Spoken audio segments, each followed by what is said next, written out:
Cambiemos de tema. Pasamos ahora a discutir el aparato digestivo. Al hablar del aparato digestivo, tenemos que hablar básicamente de la arquitectura fundamental del mismo. Y hablar de la arquitectura fundamental corresponde a la diferenciación o identificación de 4 capas: la mucosa, la submucosa, la capa muscular y la serosa. Repito, el aparato digestivo está constituido por una arquitectura común.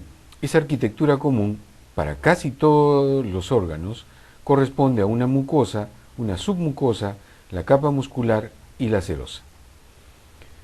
En el esquema que estamos apreciando se puede observar en la parte más interna el revestimiento epitelial. Se puede apreciar por debajo del mismo lo que correspondería a todo el espesor de la mucosa, el cual está separado de la submucosa por una delgada capa de fibras musculares conocida como muscularis mucosae, por debajo del cual, aquí en esta zona, encontraríamos a la submucosa, por fuera de la misma encontraríamos a la muscular propia, y constituyendo la envoltura externa tendríamos a la serosa. Si quisiéramos definir a la mucosa, este epitelio de revestimiento, el cual descansa sobre una lámina propia, y este a su vez se encuentra separado a través de la presencia de fibras musculares lisas, las cuales van a constituir la denominada muscularis mucosae. Entonces, podríamos decir que la mucosa está constituida por el epitelio de revestimiento, la lámina propia y la muscularis mucosae. El epitelio es el que en última instancia va a condicionar la función del órgano que vamos a estudiar. Implica entonces que las modificaciones del epitelio van a determinar la aparición de una porción conductora, una porción secretora y una porción absortiva. En esta imagen podemos apreciar en la parte superior el epitelio de revestimiento, el cual va a sufrir modificaciones dependiendo de las condiciones mencionadas anteriormente. La lámina propia, que está formada por tejido conectivo laxo, ricamente vascularizado, en el cual vamos a encontrar elementos propios y elementos transitorios. Igualmente, en esta lámina propia vamos a encontrar una serie de glándulas. Limitando a la mucosa, con la submucosa encontraremos a esta delgada capa de fibras musculares lisas conocida como muscularis mucosae.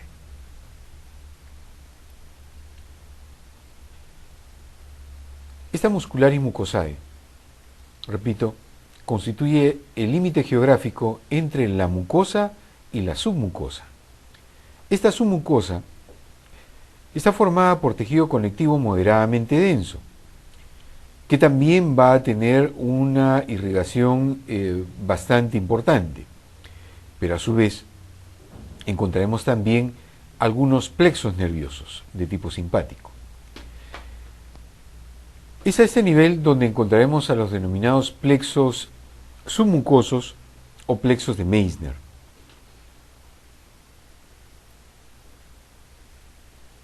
Estos plexos de Meissner tienen como función fundamental el control de la mayor parte de la motilidad intrínseca del aparato digestivo.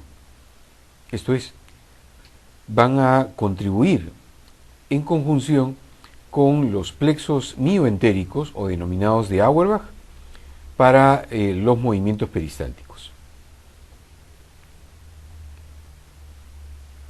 En esta submucosa también se pueden encontrar algunas glándulas de tipo túbulo acinar que se van a extender desde la mucosa hasta la submucosa. En este esquema se puede apreciar la mucosa limitada por la muscularis mucosae,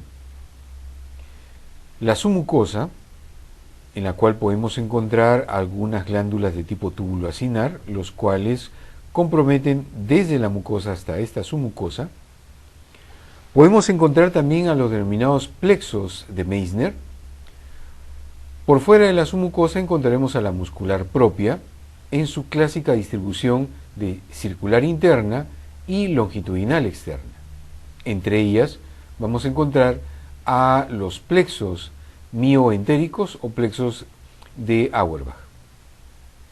Por fuera de la muscular propia encontraremos la cubierta serosa.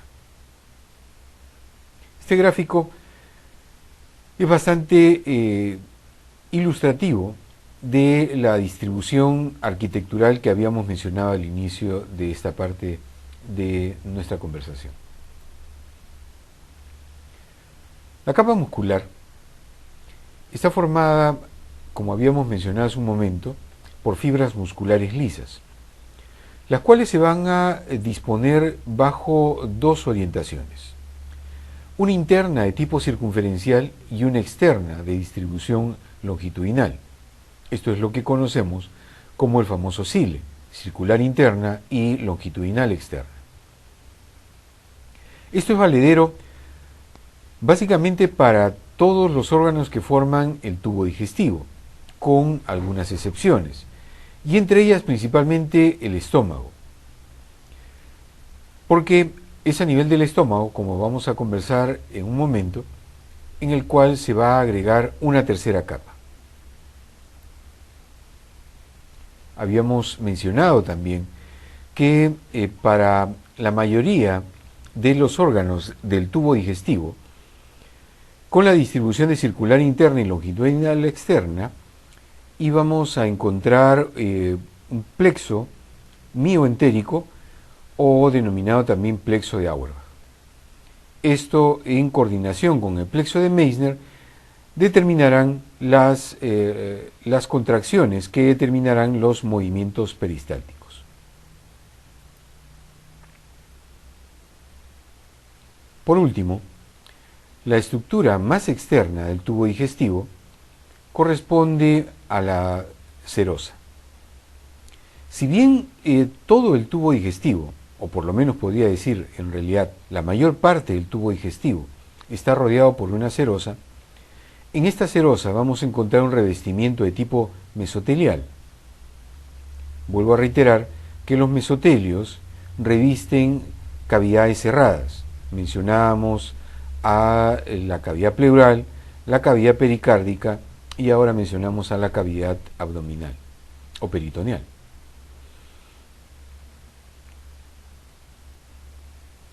Este mesotelio va a estar sostenido por una delgada capa de tejido conectivo laxo. También podemos encontrar tejido adiposo que va a incrementar el grosor o el espesor de la zona en la cual podamos observar.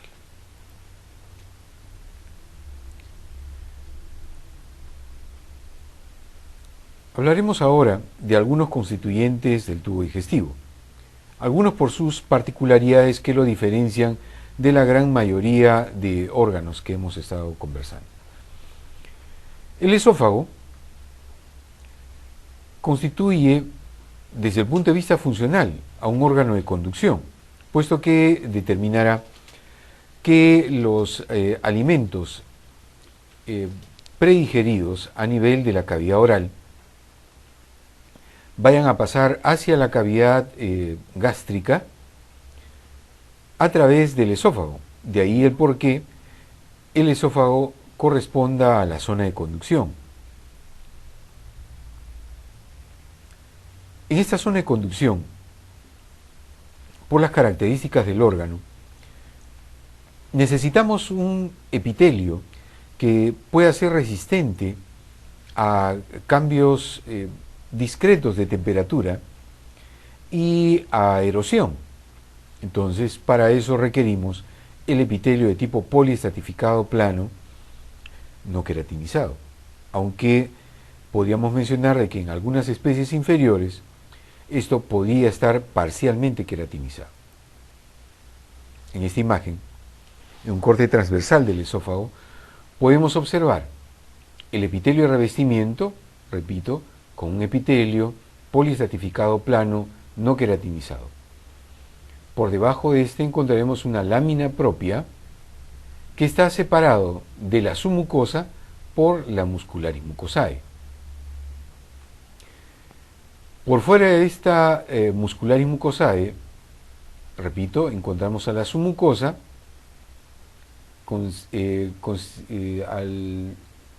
por fuera de la misma encontraremos a la muscular propia, con sus capas circular interna, longitudinal externa, y por fuera del mismo encontraremos ya no a una serosa, sino a la adventicia.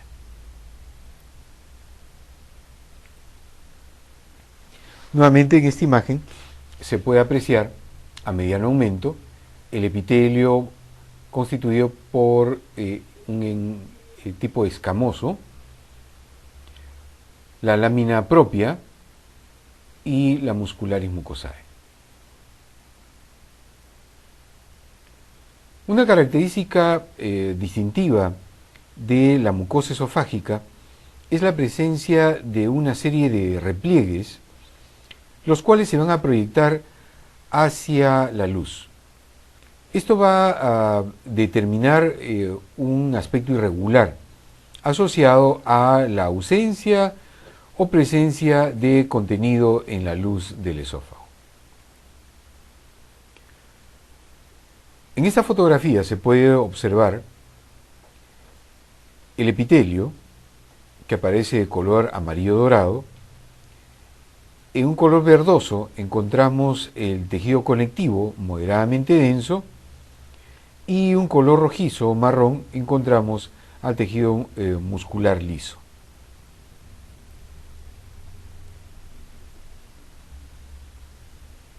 Un dato importante que hay que tomar en cuenta es la constitución de la muscularis mucosae. La muscularis mucosae es casi inexistente a nivel del esófago superior, mientras que este está bien definido a nivel del tercio inferior. Otra característica importante que vamos a necesariamente discutir es la capa muscular. En la capa muscular hay una diferencia importante en cuanto a sus constituyentes. Si bien la distribución clásica de circular interna y longitudinal externa no varía, sin embargo el tipo de músculo es lo que va a variar significativamente, dado que a nivel del tercio superior, este estará constituido esencialmente por músculo de tipo esquelético, mientras que el tercio inferior estará constituido esencialmente por músculo liso, mientras que el tercio medio será una mezcla de músculo esquelético y músculo estriado. Esta disposición está en relación con lo siguiente. Es por todos conocidos que la deglución es voluntaria, lo que implica que en este contexto se entiende el porqué la necesidad de la existencia de fibras musculares esqueléticas en el tercio superior del esófago.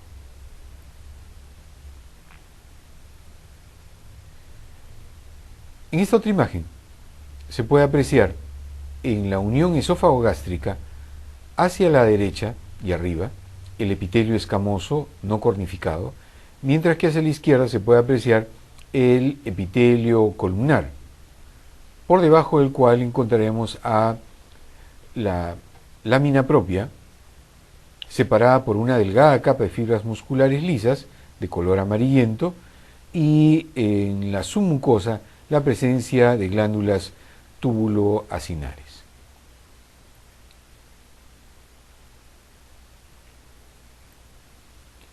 Nuevamente, para reiterar, hacia la derecha el epitelio de tipo escamoso, no cornificado, y hacia la izquierda el epitelio columnar. Estamos hablando de la unión esófago-gástrica o el denominado cardias.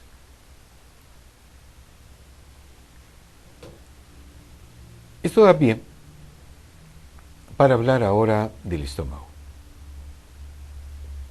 Y empezamos a hablar del estómago con esta imagen, de esta unión esofagogástrica. Pero que esta unión esófago-gástrica, o en esta fotografía que estamos observando, se puede observar la presencia de estos agregados linfoides. Esto me da pie a comentar lo siguiente. Primero mencionar que en la lámina propia y en la mucosa podemos encontrar componentes del sistema inmune en la forma de linfocitos, esencialmente de tipo B, pero podemos encontrar también algunos macrófagos y también algunos linfocitos T. Sin embargo, para la imagen que estamos observando, necesito mencionar el hecho siguiente, que en condiciones normales, en la mucosa gástrica no existen folículos linfoides. La presencia de folículos linfoides en la mucosa gástrica siempre estará relacionado a algún tipo de alteración anatomopatológica.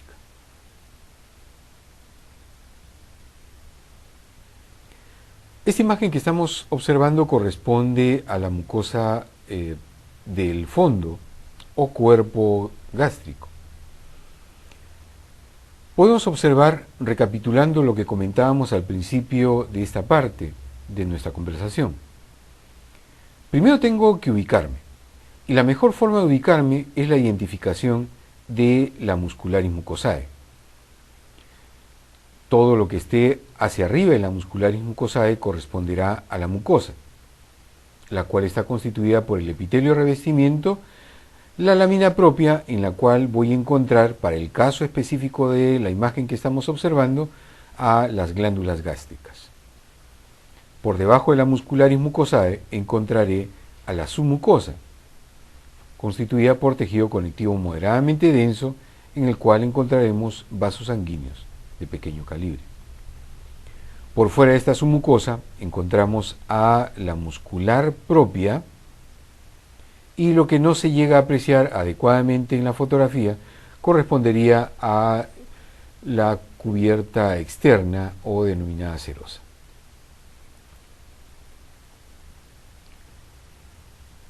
La mucosa gástrica, para lo que hemos observado, va a conservar las características básicas de la arquitectura que habíamos mencionado. Mucosa, submucosa, muscular propia y serosa. Nuestra mucosa va a tener también modificaciones, pero las modificaciones esencialmente se van a observar a nivel de las glándulas que vamos a encontrar en la lámina propia, lo que determinarán la función de las mismas. En términos generales podríamos decir que la mucosa gástrica es de tipo secretora, independientemente de que estemos hablando de la región antral, la región fundocorpórea.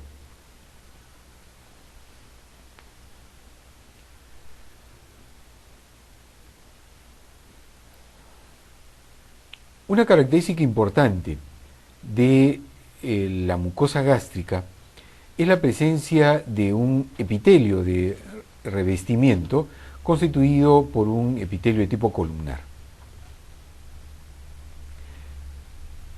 Este epitelio columnar va a presentar una serie de depresiones conocidos como foviolas. Estas foviolas, como puede observarse en la imagen, repito, son estas pequeñas depresiones del epitelio columnar que reviste la superficie mucosa.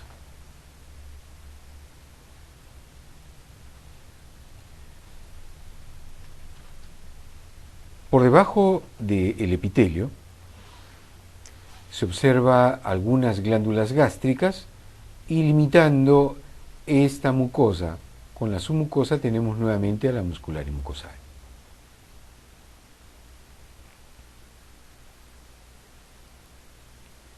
En esta imagen pueden observar ustedes nuevamente en esta fotografía correspondiente al cuerpo las fobiolas. Noten ustedes un dato importante, que las fobiolas son poco profundas a nivel del fondo y del cuerpo, y más bien son muy profundas a nivel del antro. El componente principal a nivel del cuerpo está dado por las glándulas gástricas. Estas glándulas gástricas tienen particularidades en relación con sus componentes celulares. Pero antes de discutir los componentes celulares de estas glándulas gástricas, tendríamos que mencionar que a partir de las fobiolas pueden generarse varias glándulas, como puede apreciarse en esta fotografía. Donde estamos señalando, se puede observar la fobiola y cómo ésta se subdivide para formar dos glándulas. En esta otra se está subdividiendo para formar tres glándulas.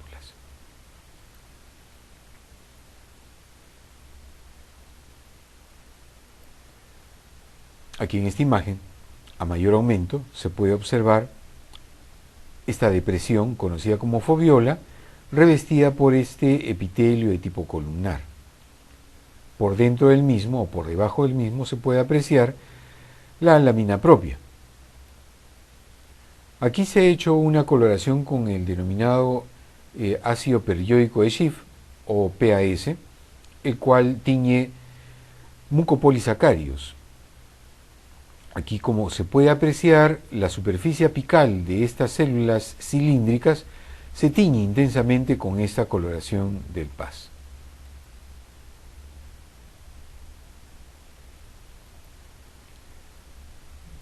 Hablaremos ahora de las glándulas gástricas a nivel del cuerpo y del fondo. Estas glándulas toman el nombre de glándulas oxínticas. Repito, glándulas que se van a encontrar a nivel del cuerpo y del fondo. Estas glándulas oxínticas están constituidas por varios tipos de células, entre las cuales tenemos que destacar la presencia de las células parietales y las células principales. Es necesario mencionar que estas glándulas oxínticas corresponden o se correlacionan con las fobiolas, entre 1 a 7 glándulas por fobiola. Las glándulas oxínticas contienen 5 tipos de células: las células mucosas del cuello, las células primordiales, las células principales, o denominadas también células zimógenas, y las células oxínticas, o denominadas también células parietales. Estos 4 tipos de células corresponden a células de tipo epitelial, pero existe un quinto tipo de células que corresponden a las células neuroendocrinas, que si bien van a formar parte de las glándulas, desde el punto de vista embrionario, el origen es distinto. Las glándulas oxínticas están divididas en 3 regiones: el istmo, el cual está constituido esencialmente por células mucosas de superficie, las células cilíndricas que habíamos visto; el cuello, el cual está constituida por células principales y también algunas células de tipo oxíntica. Las células primordiales son aquellas que van a dar origen a las células del epitelio de revestimiento mucoso, y también a las células que van a constituir la glándula oxíntica propiamente dicha. Y la base, que constituye el principal componente de estas glándulas oxínticas, en las cuales encontraremos numerosas células principales, así como también células parietales. En cualquiera de estos segmentos se pueden encontrar células endocrinas aisladas. En esta imagen se puede apreciar Las foviolas, las glándulas oxínticas, en la parte central la distribución de el istmo, el cuello y la base.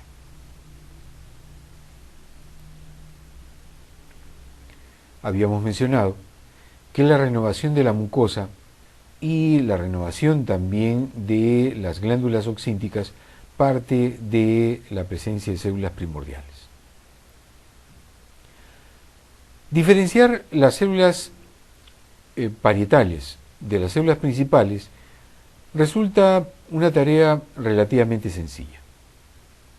Con una buena coloración, como la que están observando ustedes, podíamos diferenciar muy fácilmente estas células de núcleos centrales, basófilos, y un citoplasma amplio eosinófilo, corresponde a las células oxínticas o células parietales.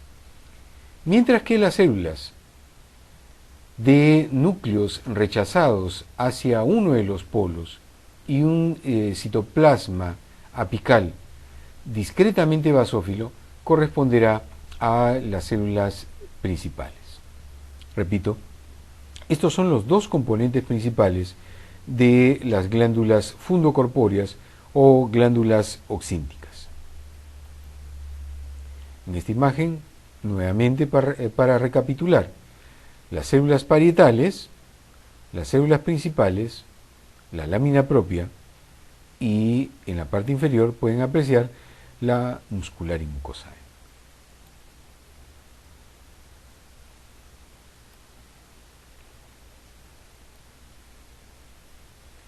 En esta imagen, que ha sido teñida con otra técnica de inmunohistoquímica para volver a diferenciar los componentes que se han mencionado.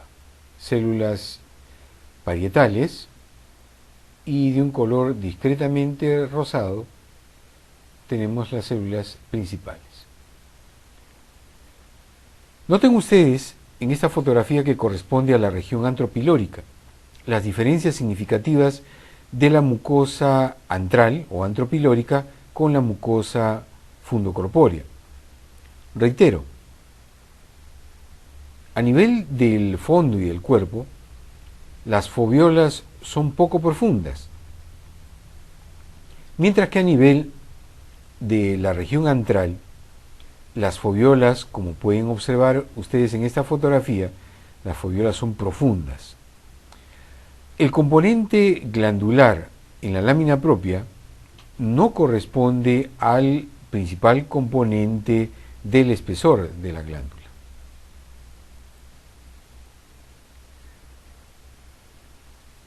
Las glándulas de la región antropilórica son de tipo mucoso. Las foviolas, como ya se había mencionado, son muy profundas y se van a extender hasta la mitad del grosor de la mucosa.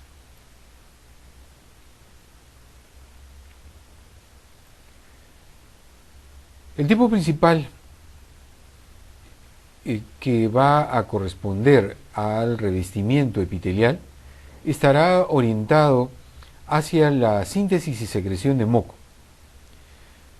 Huelgan comentarios que a nivel de la región antropilórica van a discurrir todos los jugos gástricos que pueden ocasionar lesión o agresión o injuria celular. Aquí en esta fotografía pueden observar glándulas gástricas y la presencia de acinos de tipo mucoso.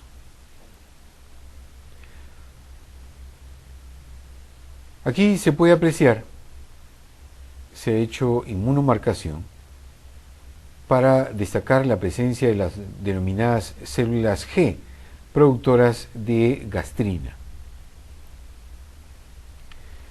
Estas células G, productoras de gastrina, la cual es una hormona polipeptídica que va a estimular la actividad secretora de las glándulas del cuerpo. Y esto obviamente está en relación con la motilidad gástrica.